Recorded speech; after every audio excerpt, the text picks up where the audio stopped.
Hello everyone, अस्सलाम वालेकुम। My name is Mohammad फैज़ असलम और welcome on my channel AMU guide.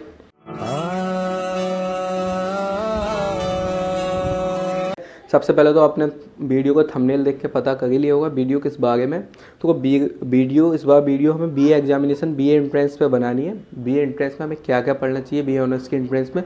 देखो, सिलेबस तो आप खुद पढ़ लेंगे, ज़रूरत क्या है मेरी पढ़ने की, वीडियो देखने की क्या ज़रूरत है जब खुद ही पढ़ लेंगे। अभी आप पढ़ रहे हैं, आप चीज़ों समझ गए हैं, हमें एक्सपीरियंस है, हम बताएंगे। ठीक है, जिस तरीके से आपके सिलेबस में हिस्ट्री है बीए के अंदर, अब हिस्ट्री में आप पढ़ रहे हैं, एंशिएंट हिस्ट्री भी पढ़ रहे हैं, मिडाइवल भी पढ़ रहे हैं, मॉडर्न भी पढ़ रहे हैं।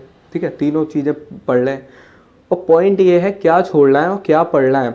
ठीक है, अब एक्सपीरियंस क्या कहता है, पिछले पेपर्स में एंशिएंट हिस्ट्री से क्वेश्चंस नहीं आए।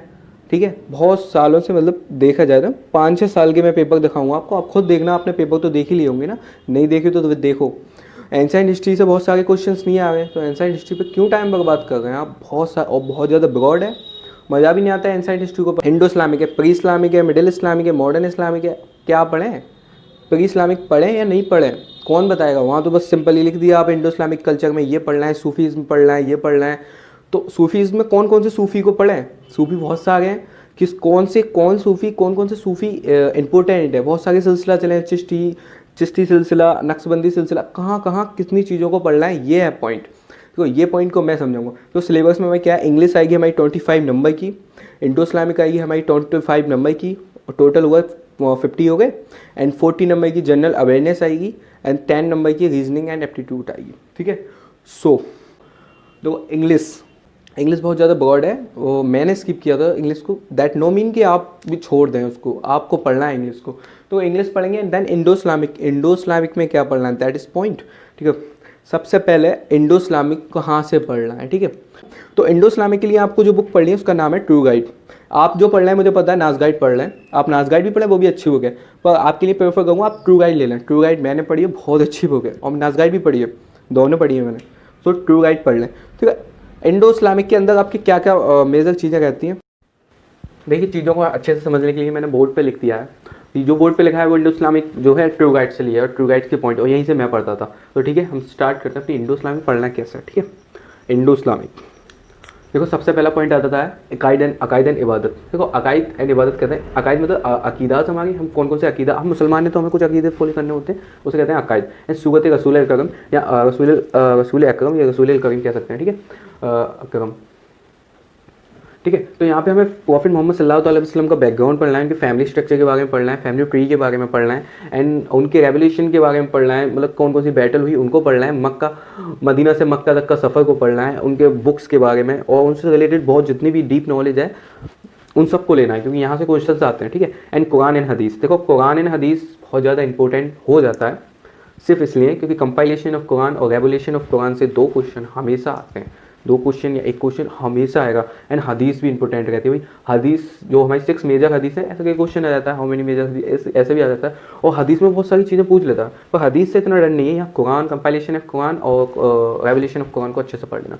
History of Muslim in India and famous ruler. देखो, ये मोस्टली सेम ही है, मुस्लिम की हिस्ट्री पढ़ो इंडिया में या फिर फेमस रूलर पढ़ो इंडिया में, बात एक ही है। फेमस रूलर मतलब कुतुबुद्दीन ऐबक वगैरह, मुगल औरंगजेब आलमगीर। ठीक है, तो ये हमारा हिस्ट्री का पार्ट हो जाएगा। हिस्ट्री में पढ़ो, यहाँ पढ़ो, बात एक ही है, अच्छे से पढ़ लो बस एक जगह कहीं। सूफीज़ में हमारा आएगा सूफी उलमा। तो सूफी उलमा कौन होते हैं? देखो, ख्वाजा मोइनुद्दीन चिश्ती एंड बाबा फरीद, ये सब ना सूफीज़ में आते हैं, तो इनको पढ़ना इंपॉर्टेंट है। तो यहाँ पूछ लेता है कौन किसके डिसाइपल है, मतलब कौन किसके मुरीद हैं, किसने कैसी बुक लिखी और कौन कहाँ से आया। ठीक है, ये इंपॉर्टेंट है। Famous monuments. ठीक है, फेमस मोन्यूमेंट्स को जैसे ताजमहल वगैरह है, किसने बनवाया? देखो, मुस्लिम्स ने बनवाया, तो यहाँ से क्वेश्चन देता है, तो फेमस मोन्यूमेंट्स को पढ़ लेना है। ठीक है, एंड मोन्यूमेंट्स के साथ famous book.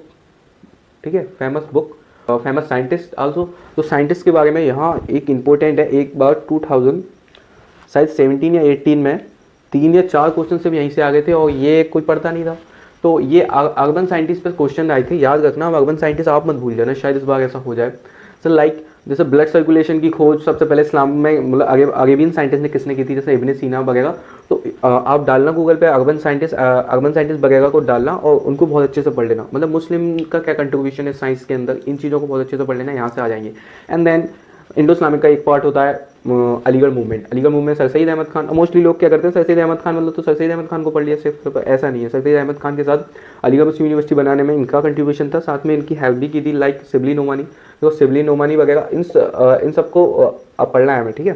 Shibli Nomani and बहुत सारे, मुझे अभी शायद नाम याद नहीं आ रहा है, उन सबको साथ में पढ़ना है। जब आप अलीगढ़ मूवमेंट पढ़ेंगे तो इन सबके नाम आ जाएंगे और वहाँ पे चीज़ें समझ आएंगी। सर सईद इनको कैसे पढ़ना है इस वीडियो के बाद इंशाल्लाह अगली वीडियो इनके ऊपर होगी और अच्छे से समझाऊंगा। तो इतना इनफ है, इससे ज़्यादा कुछ नहीं आता, इसलिए सब कुछ लिख दिया मैंने। आप इसे पढ़ें एंड उसके बाद MCQ सॉल्व करें, कुछ नहीं, 25 नंबर यहीं आएंगे, कहीं से नहीं जाएंगे। Indo Islamic enough. तो जनरल अवेयरनेस को कुछ इस तरीके से डिफाइन कर लिया हमने। तो जनरल अवेयरनेस पढ़ने के लिए आप सबसे अच्छा रहेगा आपका वो गाइड्स तो आप पढ़ ही गए ना, तो एक ना अरिहंत की गाइड आती है 35 रुपीज़ की छोटी सी, उसको पढ़ लेना और अच्छे से पढ़ लेना, वो बहुत कुछ फंसता है वहाँ से।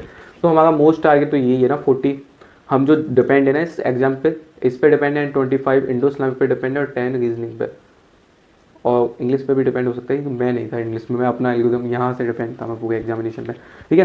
तो ये हमारा हिस्ट्री, तो हिस्ट्री हमारा हिस्ट्री को हम ना 3 पार्ट में डिवाइड कर लेते हैं, ठीक है। तो एक तो एंसाइंट हिस्ट्री हो जाती है, एक मिडाइवल हो जाती है, एक मॉडर्न हो जाती है, ठीक है। तो एंसाइंट, मिडाइवल और मॉडर्न हिस्ट्री, तो ठीक है। अब ये तो यार आपको पढ़ना है, जब नंबर लेके ना सभी पढ़ना है ना, तो हम सब पढ़ें या नहीं पढ़ें। तो प्रीवियस ईयर के पेपर मैंने देखे हैं और आपने भी देखे होंगे मोस्टली। आप बताओ आपको कोई एंशिएंट हिस्ट्री से एक भी क्वेश्चन मिला? नहीं मिला होगा। आई नो एक क्वेश्चन मिला होगा, मतलब 1-2 क्वेश्चन अगर मिले होंगे तो गौतम बुद्धा से रिलेटेड मिले होंगे, गौतम बुद्धा से रिलेटेड मिलेंगे एंड हड़प्पन सिविलाइजेशन से एक क्वेश्चन आया था कभी, ठीक है। तो और कोई क्वेश्चन आता ही नहीं है, तो क्यों पढ़ें, क्यों टाइम वेस्ट करें। देखो मिडाइवल इंडिया पढ़ना इंपॉर्टेंट ज़्यादा है, बहुत ज़्यादा इंपॉर्टेंट, क्योंकि यहाँ से हमारा इंडो इस्लामिक भी कवर होती है, ठीक है, इंडो भी कवर हो जाती है। मॉडर्न इंडिया तो यार सबको जानना ही चाहिए और पढ़ना ही चाहिए, ठीक है। मॉडर्न इंडिया पढ़ो, तो मॉडर्न इंडिया कैसे पढ़ना है, देखो यहाँ मुगल रूलर खत्म होते हैं, यहाँ से लेटर मुगल से स्टार्ट करके 1947 तक पढ़ डालो, खत्म।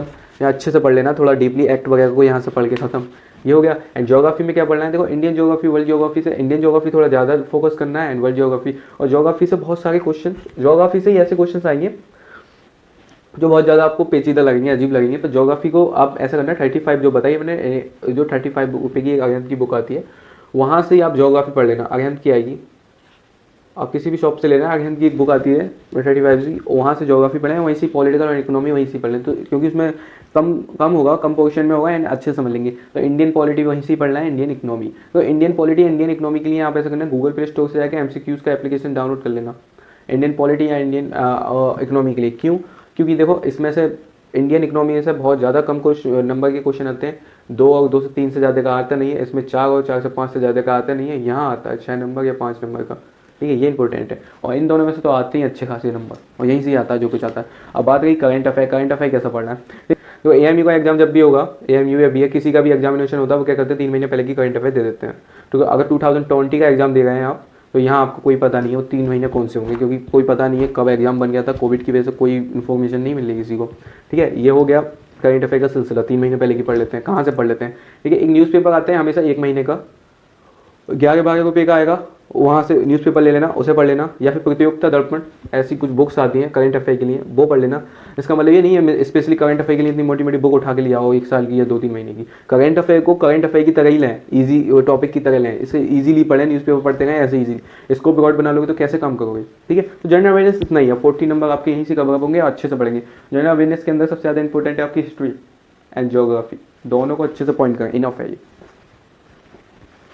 बचा हमारा रीजनिंग, रीजनिंग हमारी 10 नंबर की आती है, और 10 नंबर की वजह से कुछ छोड़ने की भी सोचते हैं इसको, वो पागल होते हैं, क्योंकि बहुत ज़्यादा ही बड़े वाले पागल होते हैं, क्योंकि रीजनिंग बहुत ज़्यादा इजी चीज़ है और इसको पढ़ने में बड़ा मज़ा आता है यार, मुझे आता था, पता नहीं कैसे छोड़ सकता है कोई इसको, ठीक है।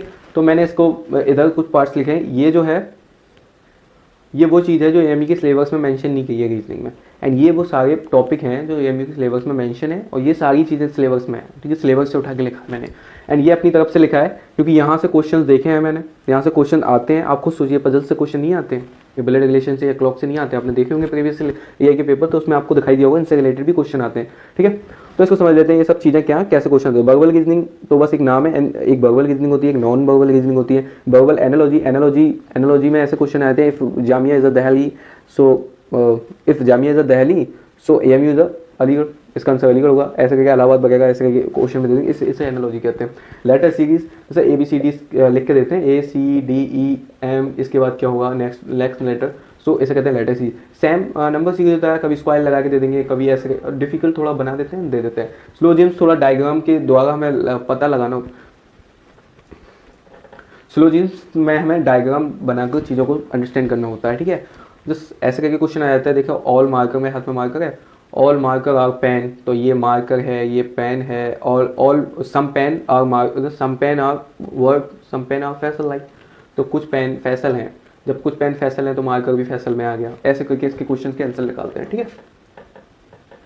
एंड टर्म्स एंड प्रोपोजिशन ये, एंड देन पजल, ये वो हैं जो मैंने मेंशन नहीं किया, मैंने बताए थे, ये सिलेबस में नहीं है पर मैंने मेंशन किया क्योंकि इससे आते हैं। पजल्स में मैथ पजल्स आ जाते हैं, ऐसे करके कोई बन के आ जाते हैं इसमें, तो एक में क्वेश्चन मार्क बन के आ जाता है, देन उसे डिफाइन करना होता है कि उसमें क्या है।